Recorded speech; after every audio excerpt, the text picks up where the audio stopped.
My name is Austin. I'm 38, an electrical systems engineer in Austin, Texas. My days revolve around logic, precision, and control. I troubleshoot problems, broken circuits, misaligned wiring, inconsistent signals. You find the weak link, patch it up, and move on. For years, I thought love worked the same way. If something was off, you could diagnose it, fix it, and keep the system running. Naive, maybe. But when you've been with someone for nearly a decade, you start to believe the foundation is solid, battle-tested, unshakable. Madison was my home. Not the flashy kind you'd see on social media, but the real kind, worn in, comfortable, built brick by brick with trust and time. Our house in North Austin was nothing special to outsiders, a single story with a wraparound porch I'd built with my dad one summer, sweating through July afternoons. The wooden boards creaked underfoot, and Madison's flower pots lined the steps, bursting with color in spring. Bees would swarm them, lazy and drunk on pollen, and she'd laugh, swatting them away while watering the blooms. That was us, simple, steady, rooted. Our love wasn't loud. It didn't need to be. It was in the quiet moments, the ones no one posts about. Mornings with coffee, sitting at the kitchen table, the only sound the soft clink of her mug against mine. We didn't need to talk to feel connected. It was Saturday grocery runs, her pushing the cart while I tossed in the same brand of cereal we'd bought for years. It was road trips with a shared playlist, her singing off-key to Fleetwood Mac, me pretending to hate it but secretly loving the way her voice cracked on the high notes. It was folding laundry together, her teasing me for rolling socks like a barbarian while I mocked her overly precise folds. Our house smelled like her cooking on weekdays, garlic and rosemary, the faint tang of olive oil. On weekends, I'd fire up the grill, and we'd sit on the back patio in mismatched lawn chairs, passing a cold beer back and forth. Our dog, Rusty, would sniff along the fence line, chasing shadows while the sun dipped below the horizon, painting the sky in streaks of orange and pink. Those evenings felt like they could stretch forever, like we'd cracked the code to something permanent. I wasn't blind to our flaws. Marriage isn't a fairy tale. There were days when we bickered, about bills, about whose turn it was to clean the gutters, about me leaving dishes in the sink. But even those moments felt like part of the rhythm, like the hum of a well-wired system. We'd argue, cool off, and find our way back. Always. I thought that's what made us strong, not perfection, but persistence. Inside my head, I built a narrative. We were a team. I was the guy who showed up, reliable, steady, the one who made sure the tires were rotated, the bills were paid, the gas tank was full before a trip. Madison was the spark, the one who brought light to the routine. She'd dance barefoot in the kitchen while chopping vegetables, humming some tune I didn't recognize. She'd leave post-it notes on my laptop with silly doodles or reminders to smile, grump. Her laugh was my favorite sound in the world, bright, unfiltered, the kind that made you feel like you were in on the joke. I remember one night, maybe a year before everything changed. We were on the couch, her legs draped over mine, watching some terrible sci-fi movie. She turned to me, her hair a mess, and said, "You know, we're pretty damn good at this." I grinned, kissed her forehead, and said, "Yeah, we're not half bad." It wasn't poetry, but it was ours. I believed it. I believed in us. Looking back, I wonder when the shift started. Was it gradual, like a wire fraying strand by strand? Or was there a single moment I missed, a switch flipped when I wasn't paying attention? I'd always trusted my gut in my work. It's what kept me from blowing fuses or starting fires. You learn to sense when something's off, even if the readouts look fine. But with Madison, I didn't see it. Or maybe I didn't want to. Our life wasn't perfect, but it was good. Better than good. It was the kind of love that felt like home, the kind you don't question because it's been there so long it's part of the architecture. The house, the porch, the dog, the coffee, her laugh, they were my constants. I thought they always would be. But constants can change. Systems can fail. And sometimes, the weak link isn't in the wiring, it's in the person you thought you knew better than anyone. The Thursday it all began was gray and heavy, the kind of day where the clouds hang low, pressing against the city like a bruise. Rain speckled the windshield of my pickup, blurring the neon signs of downtown Austin. I'd left work early, a rare whim, to surprise Madison. She texted that morning about a brutal day, client meetings, deadlines, the usual chaos of her marketing job. I pictured her, frazzled but radiant, her hair slipping from its bun as she powered through. The thought made me smile. I stopped at her favorite coffee shop, grabbed a cold brew with oat milk, and parked across from her office building just before 5:30. It was a small gesture, maybe even cheesy, but I knew she'd roll her eyes and grin, call me a sap while stealing a sip of my drink. I sat there, engine off, the coffee sweating in my hand. The street was alive with the after-work rush, people spilling out of glass towers, umbrellas bobbing, phones glowing against the dusk. I scanned the revolving doors of her building, expecting her any second, her familiar silhouette, the quick stride I'd know anywhere. The radio hummed low, some country song I wasn't really listening to. I tapped the lid of the coffee, opened the window a crack, let the damp air seep in. Minutes ticked by. 5:35, 5:40. Employees trickled out in clusters, laughing, typing into their phones. I checked my own, half expecting a text, running late, be out soon. Nothing. My thumb hovered over her name, but I didn't call. She'd come out. She always did. Then I saw her. She stepped through the revolving doors, her coat draped over one arm, her face lit up in a way I hadn't seen in months. Not the polite smile she gave at home, or the tired one after a long day. This was different, weightless, unguarded, like she'd shed some invisible armor. She was laughing, her cheeks lifted, her head tilted back just enough to catch the light. Her hand brushed her hair behind her ear, a gesture so familiar it stung. Next to her was Derek, her boss. I'd met him once, at her company's Christmas party the year before. He was the kind of guy who looked like he'd been born in a tailored suit, dark hair, sharp jaw, the kind of confidence that felt like a challenge. Madison had mentioned him in passing. Divorced, no kids, married to his work. A bit full of himself, she'd said, but with a laugh that didn't sound like criticism. They were deep in conversation, her body angled toward him, her steps matching his. He said something, and her laugh rang out again, bright and unrestrained. I hadn't heard her laugh like that with me in a long time, not the distracted chuckle she gave while scrolling her phone, but the real thing, the kind that used to be ours. My chest tightened, a faint ache I couldn't name. Derek gestured to the curb, where a black Audi R8 gleamed under the streetlights, its curves sleek and predatory. He opened the passenger door with a casual flourish, like it was nothing. Madison didn't hesitate. She slid in, smooth and practiced, like she'd done it 100 times. The door shut with a soft thud. I sat there, frozen, the coffee still in my hand. My smile stuck like a glitch. Part of me expected her to glance up, see my truck, wave like nothing was wrong. But she didn't. She was looking straight ahead, her profile sharp against the tinted window. Derek rounded the car, got in, and pulled away, the engine purring into the rain-soaked street. The world slowed. The street light above me flickered, casting jagged shadows across the dashboard. I replayed the scene in my head, her laugh, his hand on the door, the way she moved like she belonged there. Had she seen me? No. Her eyes hadn't scanned the lot. She was too caught up, too comfortable. My hand tightened around the coffee, the plastic creaking. A hot flush of embarrassment crawled up my neck, like I'd shown up to a party uninvited, holding a gift no one wanted. I didn't honk. I didn't call. I just sat there, the rain tapping louder now, each drop a small accusation. She texted hours later, long after I'd driven home in silence. Asterisk crazy day. Storm was wild. Got a ride with Derek. Traffic's a mess. Love you. Home soon yellow heart. Asterisk the words were so normal, so her, that for a second I almost believed them. But my gut, my engineer's gut, the one that sensed a fault before the system failed, knew better. I stared at the message, my thumb hovering over the keyboard. What was I supposed to say? Asterisk saw you. Why didn't you look for me? Asterisk no. That wasn't me. I wasn't the guy who begged for answers or picked fights over nothing. Maybe it was nothing. A ride. A coincidence. Rain. Logic tried to patch the crack, but the crack was there. Glad you're safe, I typed back. Time for dinner? She replied, yes please. We ate on the couch that night, takeout containers scattered across the coffee table, the Goonies playing on the TV. She leaned her head on my shoulder, her hair smelling faintly of her citrus shampoo. Everything looked the same. The same couch, the same dog snoring at our feet, the same flickering light from the screen. But something had shifted inside me, a quiet hum of unease, like a wire sparking in the dark. I didn't sleep well that night. I lay in bed, staring at the ceiling fan as it creaked with each slow turn.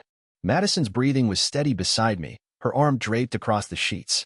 I kept seeing her face in that moment outside her office, lit up, alive, elsewhere. I used to be the one who made her laugh like that. When did I stop? My mind churned, picking apart the scene. Maybe it was innocent. Derek was her boss. They worked late. The rain was bad. Her car was probably still in the lot. But then why didn't she call? Why didn't she mention I'd planned to pick her up? Why did she look so happy?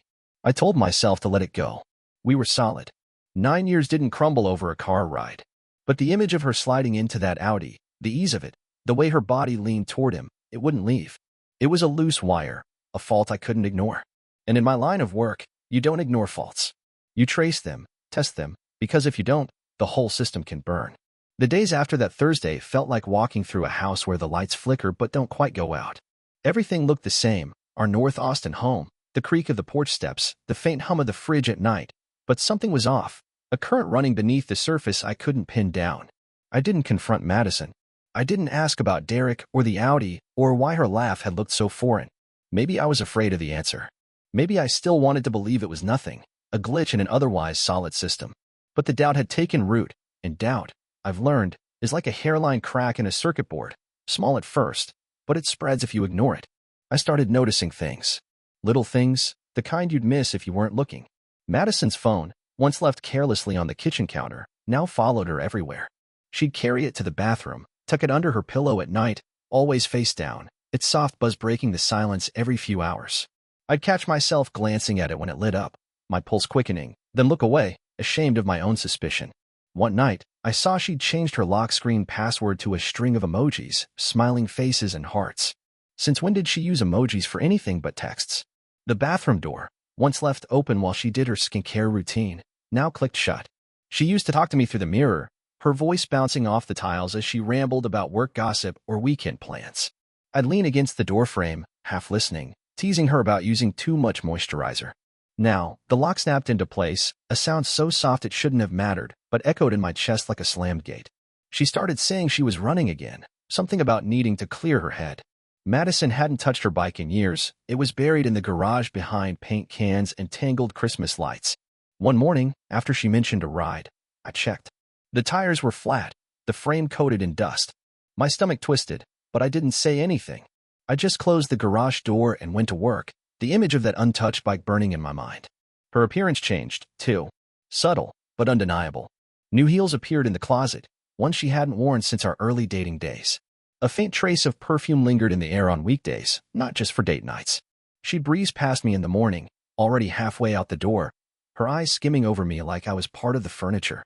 She stopped asking how she looked before leaving, stopped caring what I thought. Or maybe she didn't want to hear what I might say. I tried to reason it away. Marriage has seasons, I told myself. Stress, work, life, they pull people apart sometimes. Maybe she was going through something she didn't know how to share. But the logic felt flimsy, like a patch on a fraying wire. Her laughter, once a constant in our home, had dried up. She'd smile at her phone, her fingers tapping out quick replies, but when I spoke, her eyes would drift, her responses clipped.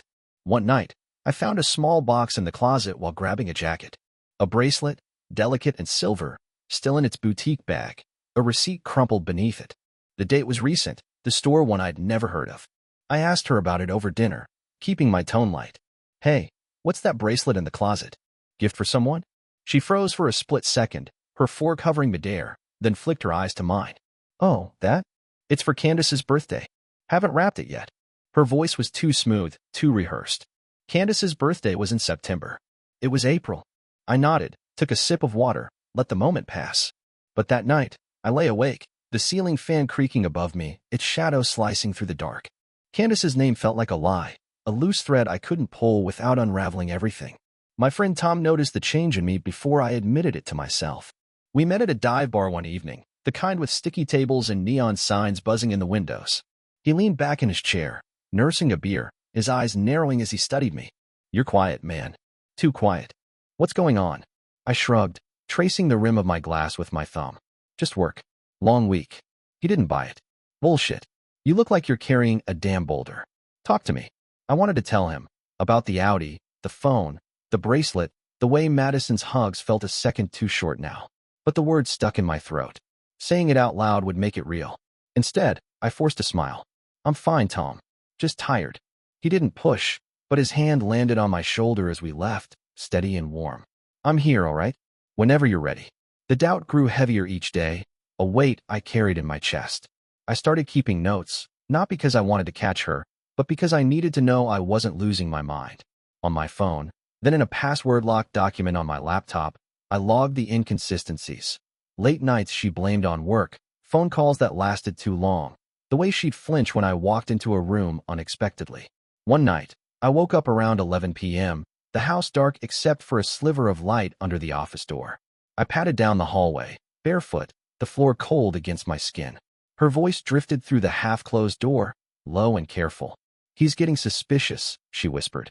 A pause. No, I'll handle it. Then a soft laugh, the kind we used to share, intimate and private. My heart thudded in my throat.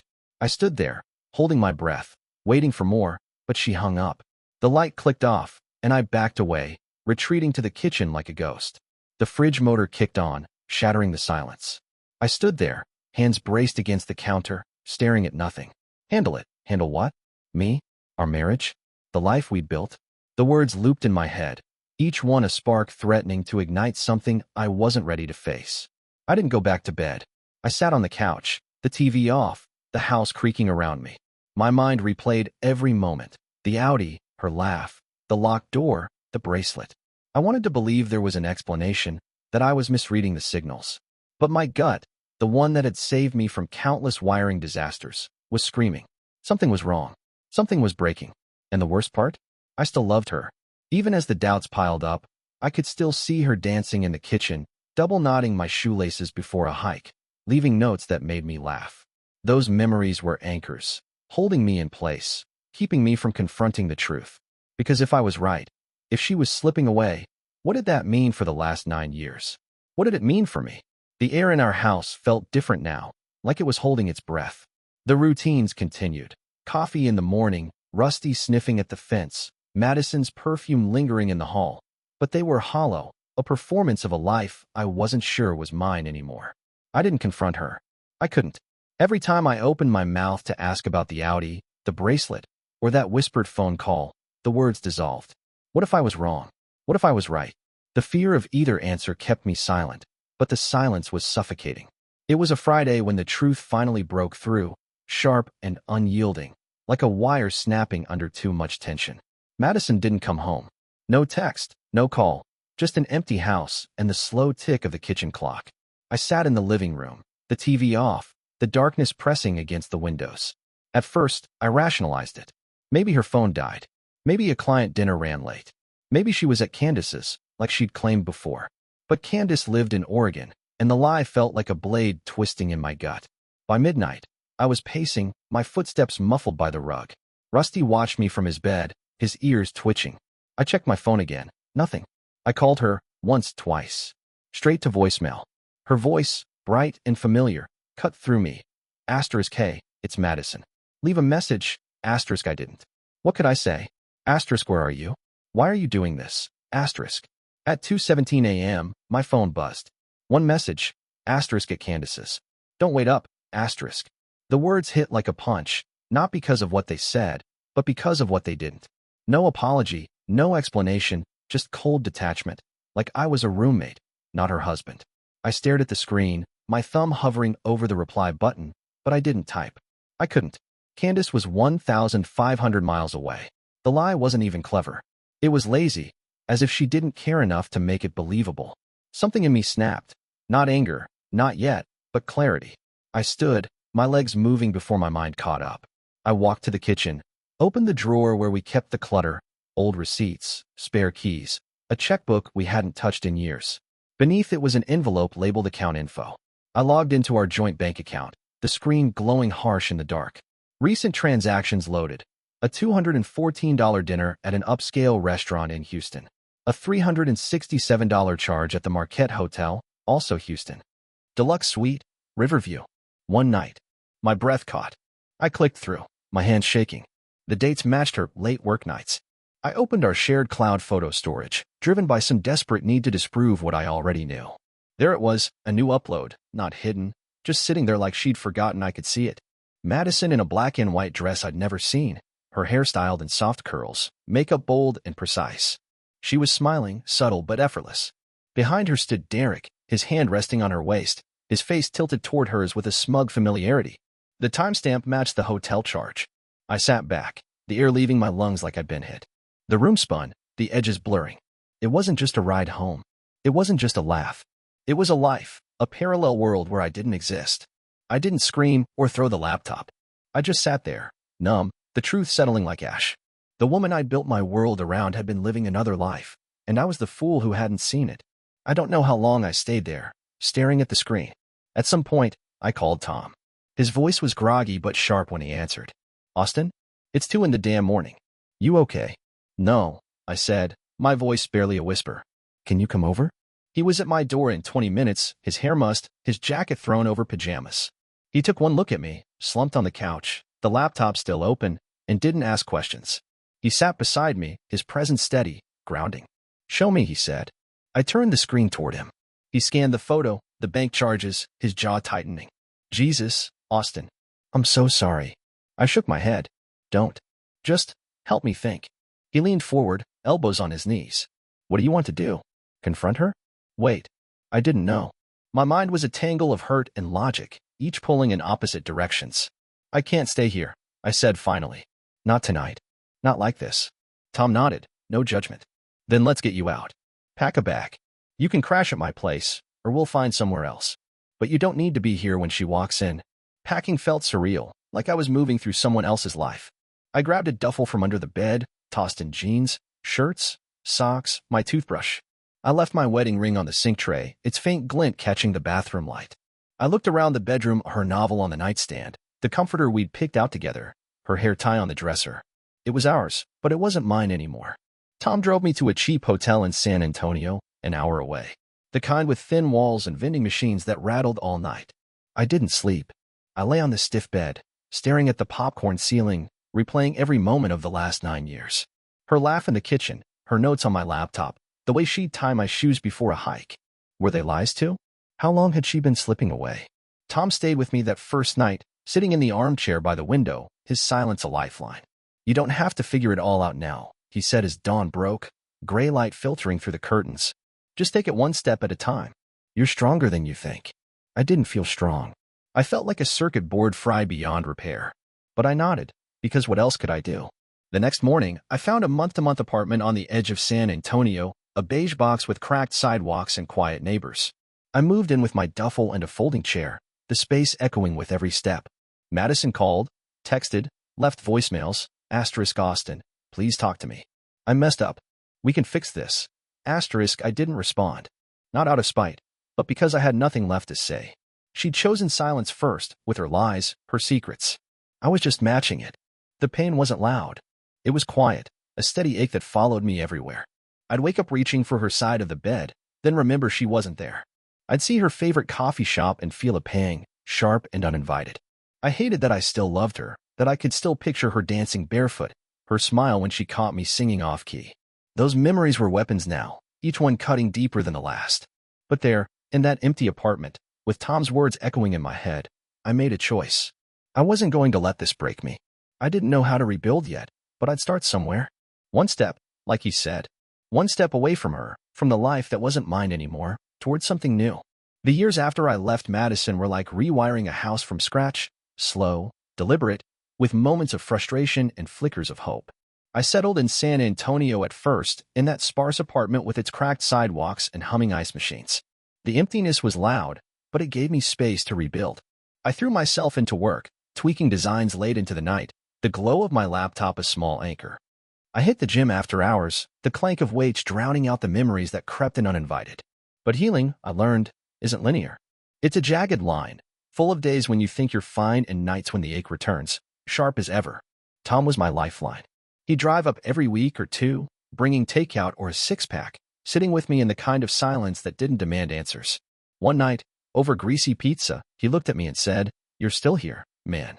That's the win. You didn't let her take you down." His words stuck, not because they erased the pain, but because they reminded me I had a choice. I could keep going. 9 years passed, wild to think about now. I left the corporate grind, the polished resume, the meetings that felt like surveillance. I moved to Phoenix, took a job teaching at a technical college. It wasn't glamorous, but it was honest. I taught young electricians how to avoid frying themselves or burning down a building. There was purpose in it, a quiet pride. I bought a small house on the edge of town, 2 bedrooms, a creaky front step, a backyard that caught the golden hour like it was built for second chances. I planted tomatoes that mostly died, wildflowers that didn't. I started sketching again, joined a group fixing up homes for veterans, hiked when the desert wasn't an oven. It wasn't a loud life, but it was mine. Madison faded to a ghost, her name crossing my mind less often, like a feather drifting by. I hadn't spoken to her since the divorce papers, a few curt emails to finalize what was left. She tried to reach out, begging for a conversation, but I'd drawn a line. No closure talks, no coffee meetups, no rehashing. Whatever she needed to say, she could tell a therapist. I was done carrying her guilt. Then came that Friday in Phoenix. I'd finished a morning lecture early and decided to treat myself to coffee at a place downtown. Industrial vibe, reclaimed wood tables, overpriced oat milk. The shop was buzzing with students, freelancers, couples whispering over lattes. I ordered my usual, a black coffee, and leaned against the counter, watching the barista steam milk. That's when I saw her. Madison. At first, I wasn't sure. Time changes people. Her hair was shorter, her face softer but lined with years. But that laugh, curving upward like punctuation, was unmistakable. She sat by the window with three others, maybe coworkers, her hand relaxed around a half-empty cup. She was mid-sentence, smiling, at ease, or pretending to be. Our eyes met. The world didn't slow like in movies. It stopped. Her sentence cut off, her body froze, her face drained of color. She looked like she'd seen a ghost, and maybe she had. I wasn't the broken man she'd left behind, the one who'd sat in a hotel room staring at a ceiling. I was just Austin, scarred, sure, but whole. She stood, so fast her chair scraped the floor. One of her friends said her name, confused, but she didn't answer. She grabbed her bag and bolted out the door, not looking back. I didn't move. I didn't want anything from her, no apologies, no explanations. I just stood there, coffee cooling in my hand, my heart pounding with something like relief. Her eyes had said it all. She remembered, she regretted, and she couldn't face it. I took a seat by the wall, sipped my drink, and watched the world move on. For the first time, I didn't feel like the man who'd lost everything. I felt like the man who'd survived. A week later, a letter arrived. No return address, just my name in her handwriting, steady but hesitant. Inside, a confession I hadn't expected. During our final months, she'd siphoned money from our joint account, small transfers, thousands over time, hidden in a separate account under my name. She called it her exit plan, born of fear as our marriage unraveled. But guilt, she wrote, kept her from touching it. She included the account details, the password. I logged in. The money was there, untouched, plus interest. I didn't call her, didn't gloat. I transferred it to my account and closed hers. It wasn't about revenge. It was about reclaiming what was mine. She called once, left a voicemail. Thank you. I'm sorry for everything. It doesn't fix it, but it's yours. I didn't call back. Her voice, once my home, was just noise now. I thought that was the end, but the past has a way of lingering. Months later, a law firm contacted me auditing Madison's old company. They'd found payments approved under my name during our marriage, transactions I'd never touched. It turned out, I'd set up her work VPN years ago, used my credentials once to fix a glitch. She'd never revoked them. The firm wanted answers, fast. I told the truth. I had no involvement. They asked for proof. I had none. I reached out to Madison, my message calm, no threats. I need you to clear my name. She agreed to meet at the firm's office. She looked different, tired, her eyes stripped of the polish she used to wear like armor. She handed over logs, timestamps, a notarized affidavit stating I'd had no knowledge of the transactions. She didn't beg for forgiveness, didn't explain. She just did what I asked and left. The firm cleared me a month later. No charges, no court, just silence. And in that silence, I found peace. Not the loud kind, but the quiet kind, like a house finally wired right. I stepped out of the firm's office into blinding Phoenix sunlight. Tom was waiting by my truck, leaning against the hood, a grin on his face. All good, he asked. Yeah, I said, squinting against the glare. All good. Ready for the next chapter? I nodded, feeling the weight of the last 9 years lift, just a little. My home wasn't a place anymore, not a house or a person. It was me, flawed, scarred, but standing. I'd survived the worst and come out stronger. The road ahead was open, and for the first time, I wasn't afraid to walk it.